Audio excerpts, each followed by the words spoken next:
చూచితమని అతనితో చెప్పగా అతడు నేను ఆయన చేతుల్లో మేకులు గుర్తులు చూచి ఏమంటున్నాడండి? ఆయన చేతుల్లో ఉన్న మేకులు గుచ్చిన ఆ చేతులు నేను చూడాలి. ఏమంటున్నారు? చూడాలి, నేను ఏమైనా సరే ఆ చేతులు నేను చూద్దాను కానీ నేను నమ్మను.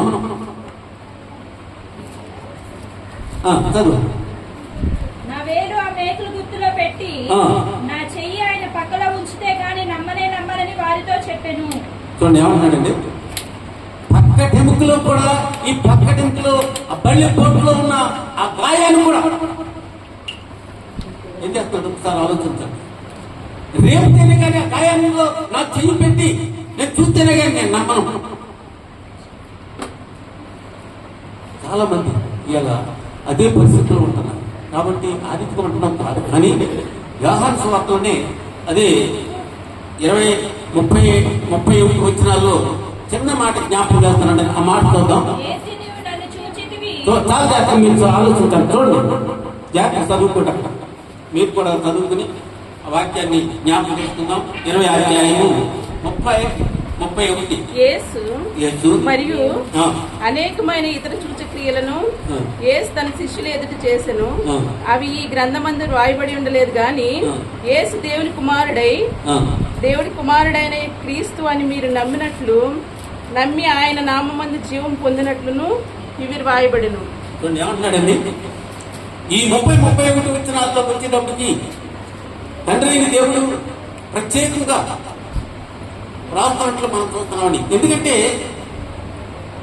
ఆయన నామములో ఏముంది అంటే జీవం ఉంది, ఆయన నామములో శక్తి ఉంది, ఆయన నామములో మహిమ ఉంది. మానవ కావలసిన ప్రతిదీ కూడా ఎవరి నామంలో ఉందండి? యేసుక్రీస్తు యొక్క నామంలోనే ఉంది. ఆ యేసుక్రీస్తు యొక్క నామంలో లేదు అనడానికి ఎవరు తరం కాదండి. కాబట్టి గమనించండి. అందుకని ఆయన అన్నాడు, ఆయన నామంలో ఏముంది అంటున్నాడండి? జీవం ఉందంట. ఇంకొక మాట మీద చూద్దాం. అదే యోహాను సువార్తలో మనం చూసినప్పుడు చూడండి,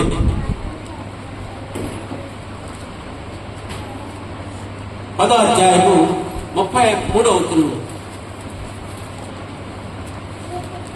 అందుకు యూదులు, నీవు మనుషుడివై ఉండి దేవుణ్ణి చెప్పుకొనుచున్నావు కనుక దేవదూషణ చేసినందుకే నిన్ను రాళ్లతో కొట్టుదుము గాని మంచి క్రియ చేసినందుకు కాదని ఆయనతో చెప్పేది.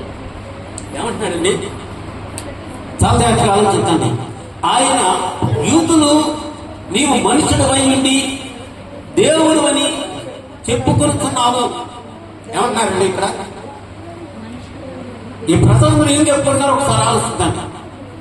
నువ్వు మనుషులు వెయ్యండి దేవుడిని ఎందుకు చెప్పుకుంటున్నావు?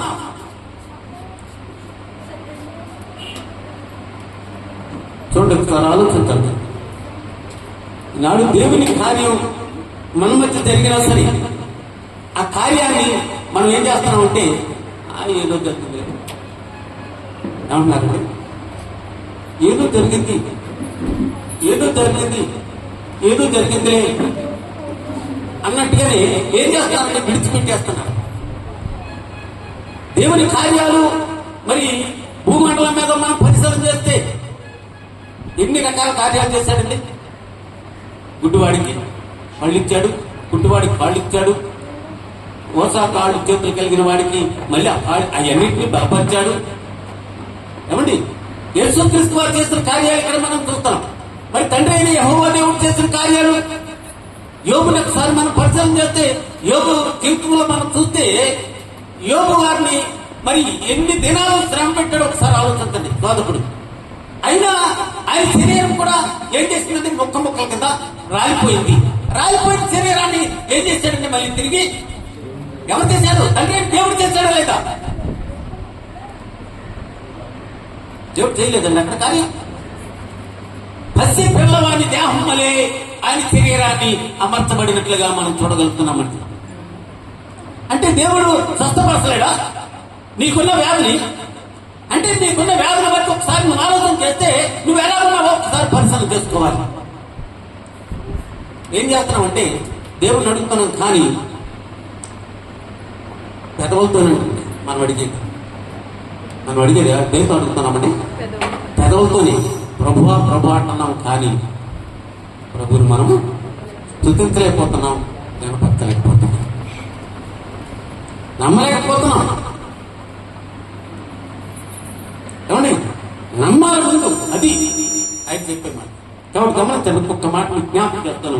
ఇదే మాటలో మనం చూసినప్పుడు కింద చూడండి, క్రియ చేసినందుకు రాళ్లతో కొట్టుకున్నాడు. చూడండి, రాళ్లతో కొట్టుకునే మాట. నీవు మనుషుడివై ఉండి దేవుడిని చెప్పుకొనిచున్నావు కనుక దేవదూషణ చేసినందుకే రాళ్లతో కొట్టుదాము గాని మంచి క్రియ చేసినందుకు కాదని ఏమంటారండి? మంచి క్రియ చేసినందుకు ఎవరు కూడా కొట్టలేదంటండి.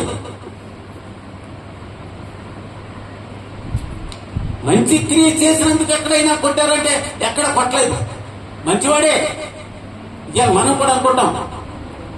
చూడండి, ఒక్కొక్క వ్యక్తిని చూసినప్పుడు మంచివాడే కానండి ఎందుకో ఆ బుద్ధి వచ్చిందండి. ఏమంటాం అంటే అంటాం కదా, అంటాం. మనం చాలా మంది విషయాల్లో మనం పరిశీలన చేస్తే మంచివాడే కానండి ఎందుకో బుద్ధి వచ్చిందండి, కలిగిందండి. అంటే ఎక్కడికి వెళ్ళిపోతున్నాం మనం? సాతాను చేతుల్లోకి వెళ్ళిపోతున్నాం, అంతే. అదాలోచన చెప్తాను, కానీ ఆయన మంచి క్రియ చేశాడు, అందుకోసం నేను ఈ పని చేస్తున్నాననే మాట ఎవరు అనుకో. అప్పుడు గమనించండి, ఇక్కడ చూడండి ఏం చెప్తున్నాడు. ఒకసారి మనం పరిశీలన చేస్తే ఆయన అంటున్నాడు, ఈ వచనంలో చూస్తే చూడండి ఆయన ఏమంటున్నాడండి. ఇక్కడ కింద వచనంలో చూస్తే యేసు నేను దైవములని నేను అన్నంటి నీ ధర్మశాస్త్రంలో రాయబడి ఉండలేదా? లేఖనము నిరర్ధకము కానేరదు కదా. దేవుని వాక్యం ఎవరికి వచ్చెనో వారే దైవములని చెప్పిన ఎడల నేను దేవుని కుమారుడని చెప్పినందుకు తండ్రి ప్రతిష్ఠ చేసి ఈ లోకములోనికి పంపిన వారితో నీవు దేవదూషణ చేయుచున్నావని చెప్పుదురా? నేను నా తండ్రి క్రియలు చేయని ఎడల నన్ను నమ్మకుడి. ఏమన్నాండి? నా తండ్రి చేశాడు క్రియలు, చాలా అద్భుతాలు చేశాడు తండ్రి. మరి కుమారుడుగా వచ్చిన తర్వాత కుమారుడు కార్యాలు చేయలేదంటే కార్యాలు చేశాడు. యేసుక్రీస్తుగా వచ్చిన తర్వాత చేయలేదండి, అనేక అద్భుతాలు చేశాడు, కార్యాలు చేశాడు. మళ్ళీ తిరిగి మానవుడు పతనమైపోతున్నప్పుడు, మానవుడు చనిపోతున్నప్పుడు చనిపోయిన వాడిని కూడా లేవనెత్తాడే. యోహాను సువార్తలో మనం చూస్తున్నప్పుడు ఆ మొదటి వచ్చిన చూస్తే అంటున్నాడు, చూడండి, ఆది యందు వాక్యం ఉండెను, వాక్యం దేవుని యొద్ద ఉండెను, వాక్యము దేవుడై ఉండెను, ఆయన ఆది యందు దేవుని యొద్ద ఉండెను, సమస్తమును ఆయన మూలముగా కలిగెను. ఏమంటున్నాడు అక్కడ? ఏమని చెప్తున్నాడు ఒకసారి ఆలోచించండి. సమస్తమును ఆయన మూలముగా కలిగినని చెప్తున్నాడు. అన్ని కలిగింది ఆయన కలిగి చేసినట్టుగా మనకు చెప్తున్నాడు. వాటన్నింటి మీద మళ్ళీ అధికారం ఇచ్చింది ఎవరంటే మానవుడికి ఇచ్చాడు. మానవుడికి ఇచ్చాడు లేదు, పేరు పెట్టడం కానీ సమస్తాన్ని కూడా ఆయన ఏం చేశాడుగా మనం చూస్తున్నాం. ఆదాము నిర్మించిన తర్వాత ఆదాము ద్వారాగానే చేశాడు. కాబట్టి గమనిస్తాడు. ఇక్కడ పరిశీలన చేస్తే అక్కడ అంటాడు, ఒక మాట మీకు జ్ఞాపకం చేస్తున్నాం. 6వ అధ్యాయంలో మనం చూస్తే దేవుని 6వ అధ్యాయము చూడండి,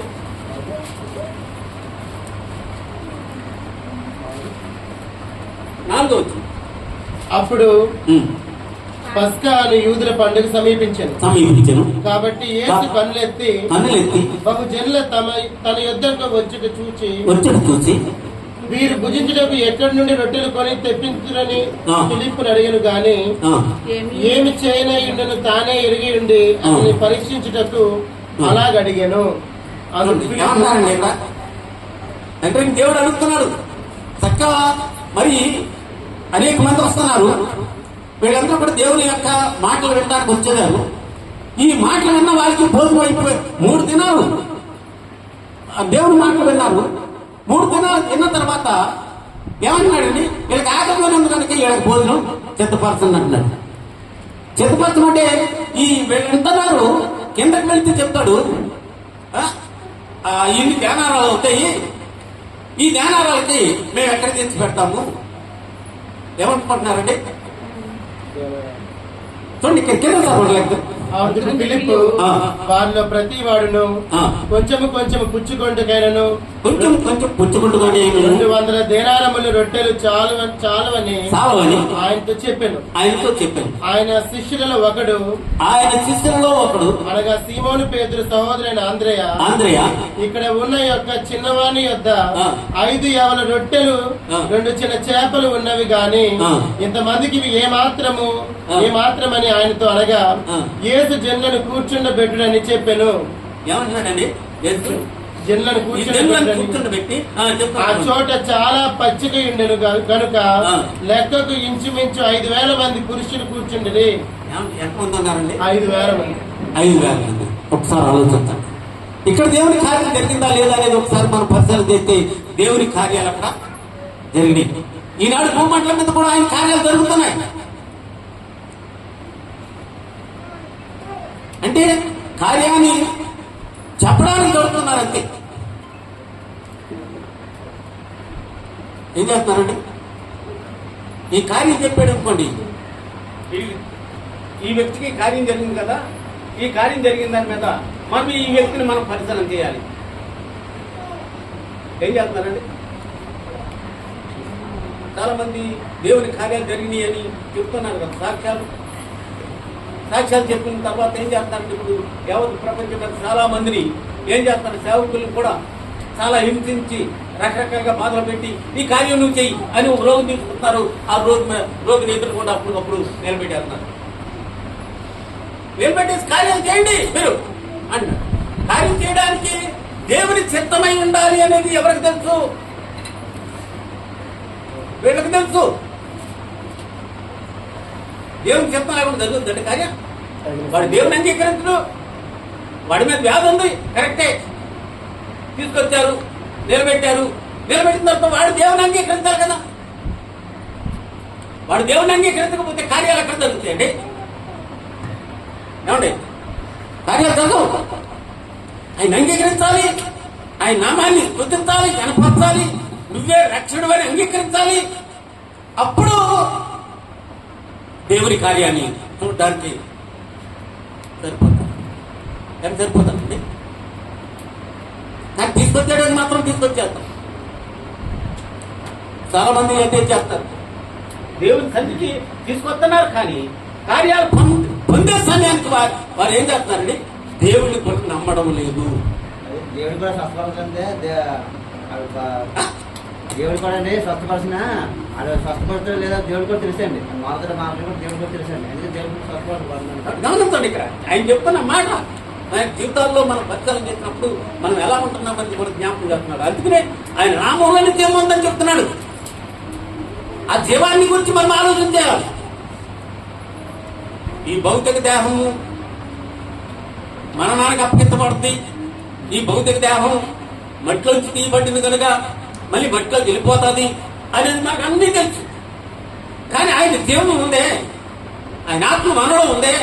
ఈ ఆత్మను గురించి మాత్రం ఆలోచన చేయలేకపోతున్నాం. ఈ ఆత్మను మరి పరిశుద్ధతో మరి మనం ఇచ్చినప్పుడు భూమి మీద ఆయన సన్నిధిలో తప్పనిసరిగా ఉంటాము అని కూడా జ్ఞాపకం చేస్తున్నాను. చూడండి ఇక్కడ చూడండి, మరి ఒకసారి మీకు జ్ఞాపకం చేస్తాను. ఈ మాటల్లో మనం చూసినప్పుడు తిమోతి అంటాడు, అపోస్తలుడైన పౌలు గారు తిమోతికి రాస్తూ ఒక మాట అన్నట్టు చూద్దాం. తిమోతికి రాస్తూ 2వ తిమోతికి రాస్తూ ఈ పౌలు గారు రాస్తూ చెప్తున్నాడు. చూడండి ఈ మాట,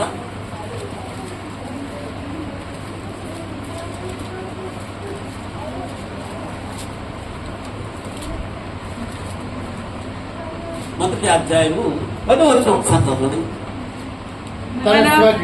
మన క్రియలను బట్టి ఏమన్నాండి?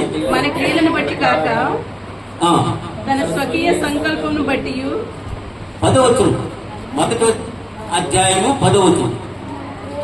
మన క్రియలను బట్టి తన స్వకీయ సంకల్పం బట్టి అనాది కాలంలో రావాలి. అనాది కాలము ఆది కాలముననే ఆ, క్రీస్తు యేసునందు మనకు అనుగ్రహింపబడినదనియు ఆ, క్రీస్తు యేసును మనకు మన రక్షకులని ప్రత్యక్షత వలన ఆ. బయలుపరచబడిన నదినైన తన కృపను బట్టి మనల్ని రక్షించి పరిశుద్ధమైన పిలుపుతో ఆయన మనల్ని పిలిచాను. ఎవరు పిలిచారండి? క్రీస్తు యేసు. క్రీస్తు ఎవరు రక్షించి? మనల్ని రక్షించు. మనం రక్షించి. చూడండి, మనలో ఎవరా జీవం ఉంది, దేవుని యొక్క జీవం ఉందనేది గ్రహించి మనం ఏర్పాటు చేసుకుంటున్నాడు, మనల్ని పిలుస్తున్నాడు. అందుకంటాడు మత్తయి సువార్తలో, రాసిపడి భారం మోసుకుంటున్న సమస్త జిల్లారా నా యొద్దకు రండి, మీకేం కలుగుతుంది అన్నాడండి. విశ్రాంతి. కష్టాలు కలుగుతాయి అన్నారు. మేమన్నామండి, మేము కూడా కొన్ని సందర్భాల్లో ఈ యేసు ప్రభు నమ్ముకున్నాము,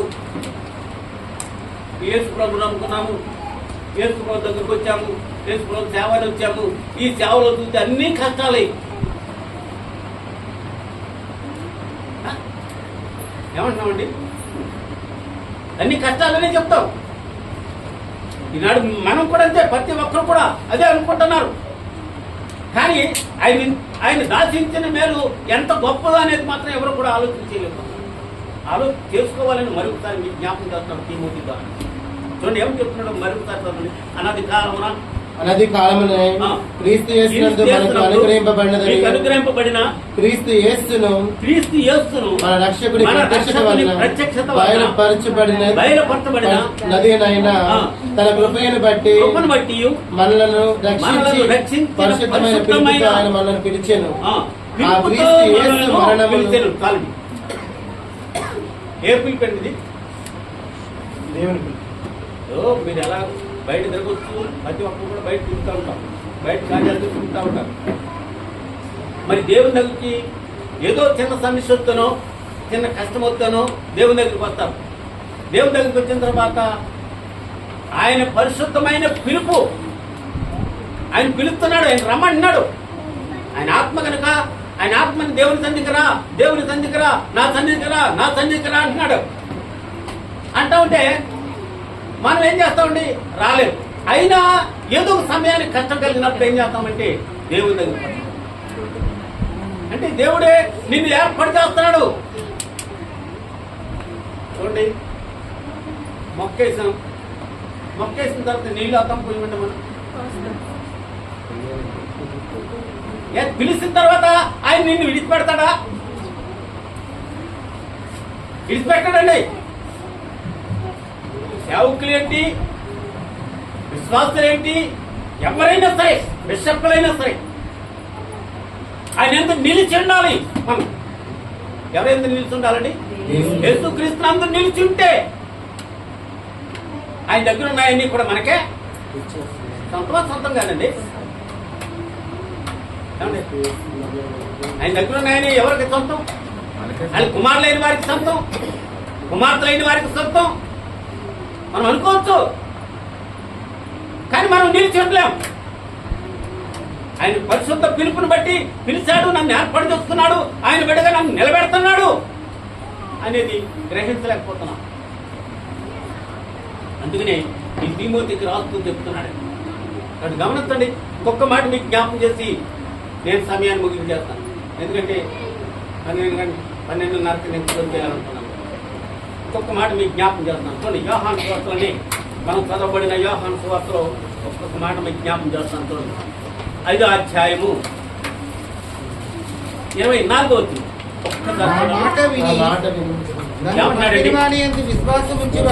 నా మాట విని నన్ను పంపిన వాని ఎవరు పంపిన వాడు? తండ్రి యేసుక్రీస్తును పంపానికి ఏ విధంగా పంపించాడు, ఈనాడు మానవ మాత్రులైన మనం కూడా ఒకవేళ ఎవరైనా వచ్చి ఆ యేసుక్రీస్తు నామాన్ని బట్టి ఒక్క మాట మనకు తెలిచాడు అనుకోండి, ఆ మాటను మనం ఏమని చేయాలండి? వేరే నామాల మీద మనకి చాలా ఉంటాయి, అవి మనకొద్దు. కానీ ఇక్కడ యేసుక్రీస్తు నామంలో ఆయన మాట సెలవిస్తే ఆ మాటను మనం ఏం చేయాలండి? నమ్మాలంటే. నమ్మెప్పుడైతే మనం ఉంటాము ఆయన దగ్గర ఉన్న ఎన్ని కూడా మనయే. అందుకని అంటున్నాడు ఆయన నామంలో జీవం ఉంది అని కూడా జ్ఞాపకం చేస్తున్నాడు. చదవండి ఆ మాట మరొకసారి. నా మాట విని నా మాట విని నన్ను పంపిన వాని యందు విశ్వాసం విశ్వాసం ఉంచువాడు నిత్య జీవము గలవాడు. వాడు తీర్పులోనికి రాక మరణంలో నుండి జీవములోనికి దాటి ఉన్నాడని నీతో నిశ్చయముగా చెప్పుచున్నాను. మృతులు దేవుని కుమారుని శబ్దము ఇక్కడ ఏమన్నాడు ఒకసారి ఆలోచించండి. మీతో నిత్యముగా చెప్తున్నాను. ఎందుకు ఆ మాట అంటున్నాడండి? జీవములోనికి మరణములో నుండి జీవములోనికి దాటి వచ్చేసాడంటే జీవనంలోకి వచ్చేసాడు. ఏంటంటే శరీర మరణం మామూలే, శరీర మరణం మామూలే, ప్రతి ఒక్కరికి సంభవిస్తుంది ఈ శరీర మరణం. ఆదాము మొదలుకొని ఈనాటి వరకు కూడా భూమండలం మీద జన్మించిన ప్రతి మానవుడు కూడా తప్పదు ఆ మరణం. కానీ ఆ మరణాన్ని దాటిస్తున్నాడు. ఎవరిని ఏ రీతిగా దాటిస్తున్నాడని ఆయన పిలిచిన పిలుపుని బట్టి, ఆ పరిశుద్ధ పిలుపుని బట్టి ఆయన జీవం మనలోనికి ఉంటుంది కనుక ఆ జీవాన్ని మనకు ప్రసాదిస్తూ, ఏమండి ఆత్మ మరణం పొందకుంటే ఎక్కడ ఉంటామండి మనం? తండ్రి యొక్క ఉంటామని కూడా జ్ఞాపకం చేస్తాడు. తండ్రి మన కొరకు ఆయన అంటే యోహాను సువార్తలో చెప్తాడు, నేను వెళుతున్నాను మీ కొరకు స్థలాలను సిద్ధపడతాను. ఆ స్థలాలు మరి ఏం లేకుండా తెలీదు. రేపు పొద్దున మనమేనండి అక్కడ ఒకవేళ ఈ 24 పెద్దలు ఇంకా రకరకాలుగా ఏర్పాటు చేసి ఆయన రాజ్యంలో కూర్చోబెట్టుకోవడానికి మనం అందరం కూడా ఈనాడు ఇక్కడ ప్రయాసపడుతూ ఆయన మనకి అప్పగించిన ఈ పరిచర్యలో మనం ఎలా ఉండాలంటే నమ్మకస్తులుగా ఉండాలి. నమ్మకస్తులుగా ఉంటేనే మనకే రేపు పొద్దుట అక్కడ ఆ స్థలాల్లో ఉన్నాం. అంతేగాని ఊరుకునే ఉండమండి. ఈ భూమి మీద నమ్మకం లేకపోతే నువ్వు ఎన్ని చేసిన కార్యాలు అవన్నీ వ్యర్థమే. చాలా మంది కార్యాలు చేస్తే చాలు నేను వెళ్ళిపోతాను. మాకు ఒక ఆయన ఉండేవాడు, గంట ఎస్ఐ గారని ఒక ఆయన ఉండేవాడు. ఒరే నువ్వు పర్లోకి వెళ్ళిపోవాలంటే నాకు పట్టి తెల్ల డ్రెస్తో కొని పెట్టాలి. ఏమన్నాడండి? ఆయన దగ్గర మేము పరిచయం చేసాం, ఆ దైవజనుడి దగ్గర మేము పరిచయం చేసాం కనుక మాకు తెలుసు. ఆయన ఏమనివాడు అంటే ఎవరి దగ్గరికి వెళ్ళినా సరే సొంత బిడ్డలాగా మాట్లాడేవాడు. అంతే, ఎరా ఏంటి మీ సంగతి ఏంటి అనేవాడు. అనివాడు ఒరే నువ్వు తెల్ల డ్రెస్ కొనుక్కరా పక్కకి వెళ్ళిపోతాను. ఏమనివాడు? తెల్ల డ్రెస్ కొంటే చాలా వెళ్ళిపోతాం అనుకుంటా. ఆయనకి ఏంటంటే ఆయనకి పిల్లలు ఉన్నారు కానీ ఆ పిల్లల మీద లేదు. ఆయనకి ఒక మనవడు ఉన్నాడు. మనవడు మాత్రం కూడా పెట్టుకుని ఉండేవాడు. ఆ మనవడు ఈనాడు సేవ చేస్తున్నారు. ఏమండి ఆయన ఆశ ఏంటంటే ఎంతసేపు తెల్లటి వస్త్రాలు వేసుకుని ఉండాలి. నేను ఎంతసేపు తెల్లటి వస్త్రాలు వేసుకుని ఉంటే నేను వెళ్ళిపోతాను అని ఆలోచనతో ఉండేవాడు. పెద్ద ఆయన, చాలా పెద్ద ఆయన. మేము చాలా ఆయన దగ్గర ఎక్కువగా పరిచయం చేశాం. మొట్టమొదటి మందిరం కట్టింది కూడా ఆయన దగ్గరే మేము. కాబట్టి గమనించాలి, కొన్ని విషయాల్లో మనం చాలా జాగ్రత్తగా పరిశీలన చేసుకుని ఆయనకి నమ్మకస్తులుగా ఉన్నప్పుడు దేవుని బిడ్డలుగా నిరూపించుకోవడానికి మనలో ఉన్న చూడండి ఆ జీవము ఎవరిదంటే ఆ తండ్రి అయిన నామంలోనే మనకు జీవాన్ని ఇచ్చాడు. ఆయన ఇవ్వకపోతే ఈనాడు మనం జీవించేవాళ్ళమా? జీవిస్తారా ఎవరైనా? ఎవరు జీవించలేమండి. ఆ జీవాన్ని ఒకవేళ పిలిచాడు అంటే ఈ లోకాన్ని విడిచి ఎక్కడికి వెళ్ళిపోవాలండి? ఆ జీవం ఆయన రాజ్యానికి వెళ్ళిపోవాలి. ఆయన రాజ్యానికి వెళ్తానికి కొన్ని స్టేషన్లు ఉంచాడు. మధ్య ఆకాశంలో ఒక స్టేషన్ లాంటిది మనకి. ఆ స్టేషన్ లో ఉండి మళ్ళీ ఎప్పుడు వస్తామో ఒకసారి ఆలోచించండి.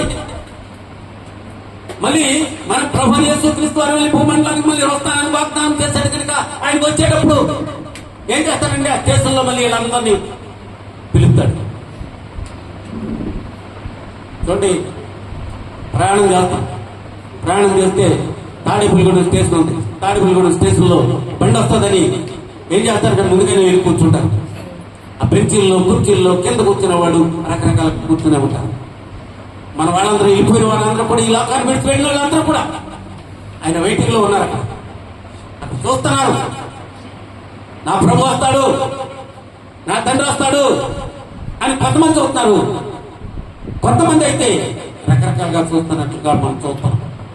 అంటే ఈ లోకంలో కూడా అదే రీతిగా ఉన్నారు, ప్రయాసపడుతున్నారు, రకరకాలుగా చేస్తున్నారు, రకరకాలుగా ప్రయాసపడుతున్నారు. వారి ప్రయాసంతా కూడా వ్యర్థం కాకూడదని ఆయన ఏమన్నాడంటే, నీలో ఉన్న జీవము నాది కనుక ఆయన నామములోనే జీవం ఉంది అని మళ్ళీ మనకు గుర్తు చేస్తూ ఆయన లేఖనాల్లో మనకు చూపిస్తున్న విధానాన్ని బట్టి ఆయన నామాన్ని మనం అంగీకరించి ఆయన రక్షించుకునేవాడు. ఎవరన్నాడు? ఒకవేళ నువ్వు రకరకాలుగా మనం పదమైపోవచ్చు, కానీ అయినా ఆయన ప్రేమ కలిగిన వాడు కనుక, దయ కలిగిన వాడు కనుక, కరుణ కలిగిన వాడు కనుక ఆయన మనం క్షమించి ఆయన బిడ్డలుగా అంగీకరించి ఆయన నామంలో ఆ జీవాన్ని మనకు ప్రసాదించి బ్రతకమని ఆజ్ఞాపిస్తున్నాడు. మన బ్రతుకు దినములన్నీ కృపాక్షేమములే ఉంటాయని చెప్తున్నాడు. మన బ్రతుకు దినాలన్నీ కూడా ఏమంటాయంటున్నాడండి? కృపాక్షేమములే. కానీ కొన్ని ఉంటాయి, మన మాట ద్వారా తెచ్చుకుంటున్నాం, చూపు ద్వారా తెచ్చుకుంటున్నాం, నడక ద్వారా కూడా కొన్ని తెచ్చుకుంటున్నాం. వాటిని బట్టి కొన్ని శ్రమలు మనకు సంభవించవచ్చు. అయ్యో దేవుని నమ్ముకున్నాను, నాకు ఈ శ్రమ ఏంటి అనుకోవచ్చు. కానీ దేవుని నమ్మునా మనకు కొద్ది శ్రమలు ఉన్నాయి. ఆ శ్రమలు మనం సహించుకుని ఆయన నీ కొరకు నా కొరకు చెత్తపరిచిన ఆ నిత్య రాజ్యములు వారసులుగా ఉండడానికి చెత్తపడాలని మీ అందరికి జ్ఞాపకం చేస్తూ సమయాన్ని నేను ముగిస్తాను. దేవుడు ఇచ్చిన కొద్ది మాటలు మనం దీవించి ఆశీర్వదించబడుతున్నాను. ఆమె చిన్న ప్రార్థన చేస్తున్నామండి. తర్వాత కార్యక్రమం నడిపించుకుంటారు. ప్రేమ నమ్మకమైన మా దేవ, మరొకసారి నీకు వందనాలు, స్తోత్రాలు తెచ్చుకుంటున్నాం. ఆయన నీ సన్నిధి, నీ కాంతిని బట్టి, నీ ప్రేమను బట్టి ప్రభువా, మరణంలో నుండి జీవంలోనికి మమ్మల్ని తప్పించి ఆయన మీరు సజీవులు, ఆయన నామంలోనే జీవం ఉంది అని మీరు సెలవించి ప్రభువా మమ్మల్ని నడిపిస్తున్నారు, మమ్మల్ని పోషిస్తున్నారు, సంరక్షిస్తున్నారు. దేవానికి వందనాలు, స్తోత్రాలు చేస్తున్నాం. తిరిగి ఆయన మా ముందు ఒక రోజు ఉంది అని నీ లేఖనాల్లో హెచ్చరిస్తూ ఆయన చేస్తున్న కార్యాన్ని బట్టి కూడా నీకు వందనాలు, స్తోత్రాలు చేస్తున్నాం. మాకంటే ముందుగా ఈ లోకాన్ని విడిచిన వారు ఆయన ముందుగానే నిన్ను కలుసుకుంటారని నీ లేఖనాల్లో మాకు జ్ఞాపకం చేస్తున్నారు. ఏది ఏమైనా సజీవులుగా ఉన్న మేము నువ్వు ఉన్నావని విశ్వసించి నమ్మి నీ కొరకు ఎదురు చూసేవారుగా చిత్తపడడానికి మమ్మల్ని అందరూ కూడా చిత్తపరచడానికి సహాయం చేయండి. మీ స్వాధీనంలో ఉంచుకుని మహిమా ఘనత ప్రభావాలు మీరు పొందమని త్వరగా రాని యేసుక్రీస్తు నామమును బట్టి విడుదల వేడుకుంటున్నాం తండ్రి.